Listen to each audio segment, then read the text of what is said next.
Bonjour à tous, ça fait des années que j'entends dire qu'il fait bon vivre à Montpellier, que c'est une ville étudiante dynamique, culturelle, très animée. C'est le moment de vérifier tout ça. J'ai donné rendez-vous à notre guide sur la place de la Comédie qui tient son nom du fameux opéra qui est juste derrière moi. Je vais la rejoindre tout de suite.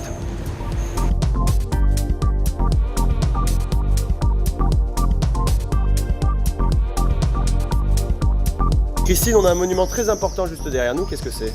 C'est donc l'église Saint-Roch, dédiée au saint protecteur de la ville de Montpellier, qui est également une étape sur le chemin de Saint-Jacques-de-Compostelle. Donc en fait, on est juste devant l'hôtel de Varennes, qui est un des 80 hôtels particuliers que nous avons dans l'Écusson, le centre historique de Montpellier, et qui est vraiment le parfait exemple de transition entre l'oustal médiéval et l'hôtel particulier des XVIIe, XVIIIe siècles. Mais en fait, l'Écusson, c'est que des rues piétonnes. Exactement, c'est le plus grand centre piétonnier de France. On arrive sur le parvis de la cathédrale Saint-Pierre, qui est en fait le plus grand édifice religieux de tout le Languedoc-Roussillon. On reste dans le centre de Montpellier pour découvrir l'un des plus importants musées de France. Au musée Fabre, vous pourrez admirer des centaines de peintures et de sculptures des plus grands maîtres, Delacroix, Basile, Courbet et j'en passe.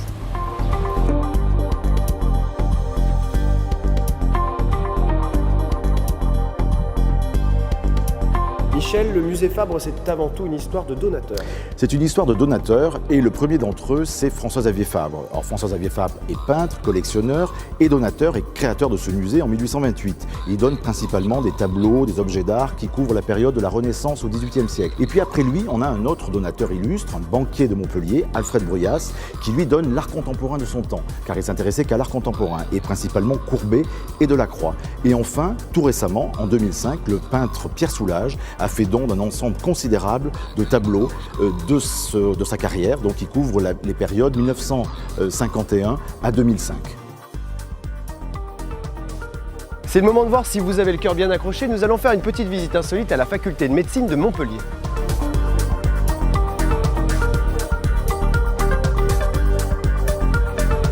Bonjour professeur, qu'est-ce qu'on trouve dans ce lieu exceptionnel ? C'est un endroit où l'on conservait les pièces d'anatomie. C'est ainsi que vous avez 5000 pièces qui traduisent les travaux de recherche et puis les travaux pour l'enseignement de la médecine à Montpellier sur le plan anatomique.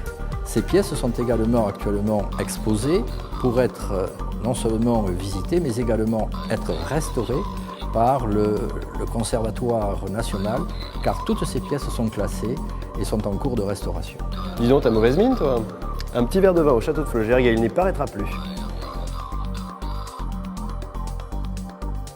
Pierre de Colbert, bonjour. Bonjour. Vous nous accueillez aujourd'hui chez vous, au château de Flogère, qui est un haut lieu touristique montpelliérain. Tout à fait. C'est en fait un lieu qui est unique en son genre, on va me dire au niveau régional, puisque c'est la dernière folie montpelliéraine qui est encore habitée par la même famille depuis sa création. Mais Flogère, c'est aussi et surtout un domaine viticole. Ah oui, notre casquette, notre première casquette, enfin moi en tant que tel, je suis vigneron. Et on est ici sur un vignoble qui est encore sur la commune de Montpellier. On a 43 hectares de vignes. Et ce sont des vignes qui sont classées en appellation Coteaux du Languedoc, grès de Montpellier. L'avantage ici, c'est que la mer est à seulement 20 minutes du centre-ville. Voilà, preuve est faite que Montpellier, c'est vraiment top. Allez-y, moi je vous dis à très bientôt sur Voyage SNCF.